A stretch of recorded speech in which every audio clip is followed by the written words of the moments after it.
Je vais vous raconter la fabuleuse histoire de Monsieur et Madame Pognon. Ce couple est marié depuis plusieurs années. Ils ont 2 enfants, Jean, 6 ans, et Marie, 3 ans. C'est un couple sans histoire. Ils habitent la ville de Lille, dans un bel appartement du centre historique dont ils sont propriétaires.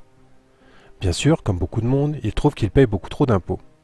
Certainement parce qu'à eux deux, ils gagnent 20 000 € par mois, soit 240 000 € par an. Mais voyons ça plus en détail.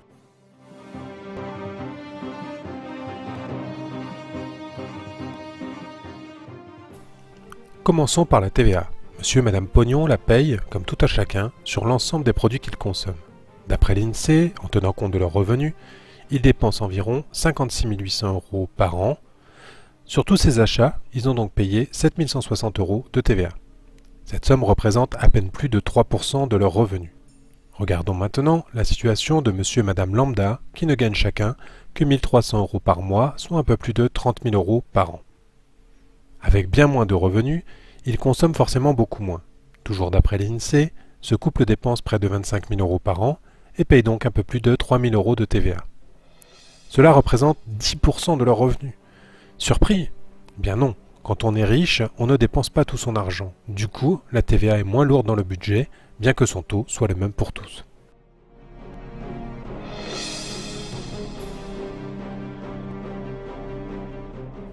Passons maintenant à l'impôt sur le revenu. Monsieur et Madame Pognon le payent sans sourciller. Mais combien cela leur coûte-t-il? Eh bien, leur impôt devrait être de 57 000 €. Vous trouvez que ça fait beaucoup? Ah, j'allais oublier, ils font garder leurs enfants, 1 000 € de moins. Et ils placent aussi un peu d'argent, ils ont quelque part dans des PME, 10 000 € de moins. Ils emploient un salarié à domicile, 6 000 € de moins. Ah oui, j'allais oublier l'essentiel. Ils viennent aussi d'acheter un petit appartement en Martinique pour le louer. 39 000 € de moins. Au final, ils payent donc la coquette somme de 1 000 € d'impôts sur leurs revenus en 2011. Enfin bon, ils auraient pu ne pas en payer du tout, mais ils tiennent tout de même à contribuer au bien commun.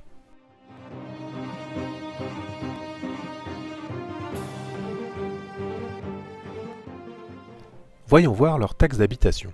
Monsieur et Madame Pognon ont donc un bel appartement de 100 m² dans le centre historique. Pour cela, ils déboursent 1 000 € par an. Vu comme ça, on pourrait penser que c'est beaucoup. Pour nous faire un avis plus précis, regardons donc la taxe d'habitation de monsieur et Madame Lambda qui habitent dans un logement HLM de 65 m² en périphérie de la ville. 1 000 € également. Comment cela se fait-il alors que leur logement est bien plus petit? Une erreur de calcul? Eh bien non.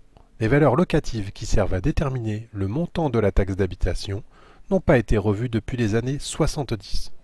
À cette époque, les actuels HLM disposaient d'un confort moderne tandis que les immeubles du centre-ville n'avaient le plus souvent même pas les toilettes individuelles.